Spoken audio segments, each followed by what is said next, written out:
দর্শক আসসালামু আলাইকুম। এই মুহূর্তে আমাদের সামনে দেখতে পাচ্ছেন এক বোন তার জীবনের কিছু কথা শেয়ার করবে, তাই এসেছেন। আমরা সরাসরি তার কাছে যাব। চলুন আমরা কথা বলি তার সাথে। আসসালামু আলাইকুম। ওয়ালাইকুম সালাম। কেমন আছেন? আছি, আল্লাহ রাখছে ভালো। বোন কি নাম আপনার? আমার নাম সুমাইয়া। সুমাইয়া। দেশে বাড়ি কোথায়? আমার দেশের বাড়ি নাটোর। নাটোর। আচ্ছা, পরিবারে কে কে আছে বোন? ধরো এখন তো বর্তমানে কেউ নাই, আমি একাই আছি, আমার একটা বাচ্চা নেই। এখানে তাকাই বলুন। হ্যাঁ, একটা বাচ্চা। বাবা আর বাচ্চার বাবা কোথায়? বাচ্চার বাবা তো ফেলে রেখে চলে গেছে। ফেলে রেখে চলে গেছে কেন? তা নিশা টিশা খাইতো, মারধর করতো, ভালো ছিল না, তারপরে নাকি আপনাকে ভালো লাগে না এখানটা? তালাক দিয়ে নিজেই চলে এসে বসে। নিজেই চলে আসা করছেন? হম। আপনি তো মাশাআল্লাহ অনেক সুন্দর। সুন্দরে কি হবে ভাই, কপালে যদি সুখ না থাকে। আচ্ছা, তো এই যে কতদিন আলাদা তার থেকে? তারা তো হবে 4-5 বছর, 5-6 বছর ধরে আমাদের। 5-6 বছর। এর মাঝে কারোর সাথে সম্পর্ক হয়নি? সম্পর্ক হয়েছিল, ধরো সে আমার একটু ধোঁকা দিয়েছে। ধোকাও দিয়েছে সম্পর্কের পরে? হুম। কেমন, একটু এদিক তাকাই বলেন। সে আমাকে অনেকটাই ভালোবাসতো, অনেকটাই ধরো আমার দায়িত্ব নিয়েছিল, আমার খাওয়ান খরচ সব কিছুই সে দিয়েছিল।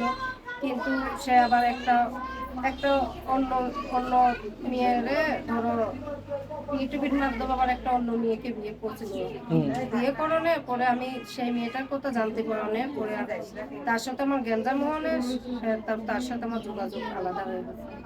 মানে আপনি জানতে পারার পরে সমস্যা সৃষ্টি হয়েছে, আপনি জানার পর কি বলছিলেন? সে বলছে যে না আমি তার সাথে এমনি করছি। আমি কি বলছি, আমি সরাসরি দাঁড়িয়ে দেখছি তুমি সেই মেয়ের সাথে কথা বলছো, সেই মেয়েকে বিয়ে করছো, তা তুমি আবার আমাকে ধোঁকা দিলে কিসের জন্য? তুমি এতটাই দেখলা আমার, ধরো আমার ঠ্যাং ভেঙে যাওয়ার সে আমার অনেকটাই খরচ পাতি দিয়েছে, চালাইছে, খাওয়াইছে, খুবই দেখছে। দেখার পর সে যে এতখানি আরামি করলো আমি আর জানতাম না। মানে কি করেছে আপনার সাথে একটু যদি বলেন। সেও বললাম না, একটা অন্য মেয়ের সাথে ভালোবাসা করছিল আবার। আপনার কি নেই? এখন ধরো সে বলছে যে আমি ওই মেয়ের সাথে এমনি কথা বলছি, তা আমি তো সরাসরি দেখছি। আবার সে মেয়ে বলছে যে আমাকে সে বিয়ে করছে। মানে আপনার থেকে ভালোবাসা পায়নি? তা তো হইতে পারে, হয়তো মনে ভালোবাসা আমার কাছে পাইনি, তার জন্য গেছে গা। আচ্ছা, ধরো অন্যভাবে কথা বলতে চাইছে, আমি তার অন্যভাবে কথা বলতে পারি নাই, হয়তো তার জন্য আমার সাথে ভুল ভেবে চলে গেছে, অন্য মেয়েকে বিয়ে করছে। অন্য কিভাবে? অন্য বুঝেনি তো, অন্য আর কি। আমাকে একটু খুলে বলেন আসলে কি চাচ্ছে সে। সে একটু ধরো অন্যভাবে কথা বলতে চাইছিল, আমি তো আর সেটা রাজি হই নাই। তা আমি তার জন্য আমি তো বলছি যে আল্লাহ দিকে ভয় পাই, আমার মরতে হইব, আমি তো পাপের পথে যাইতে পারি না। হ্যাঁ। আপনার তো স্বামী, আপনার স্বামী আপনার কাছে অনেকে চাইতেই পারে, সেক্ষেত্রে আপনার না, আমার তো বিয়ে হয়েছিল না, ও সে আর বিয়ে। কি আমার দায়িত্ব নিয়েছিল। ও আচ্ছা, মানে প্রেম করতে চাইছিল। প্রেম করার মাধ্যমে সে অনেক কিছু বলছিল, পরে? সে আমি রাজি হইনি।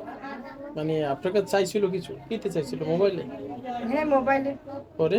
তার আমি তো রাজি হই নাই। না রাজি হলে বলে যে একটা ছেলে একটা মেয়ের কাছে কি চায়। হ্যাঁ। তা আমি বলছি তা বিয়ে শাদী হইলে তার একটা সম্ভব হবে, আর বিয়ে শাদী না হইলে তার সম্ভব হবে না। মানে এই জন্য আপনি বাদ দিয়ে দিয়েছেন? তার জন্য বাদ দিয়ে দিচ্ছি।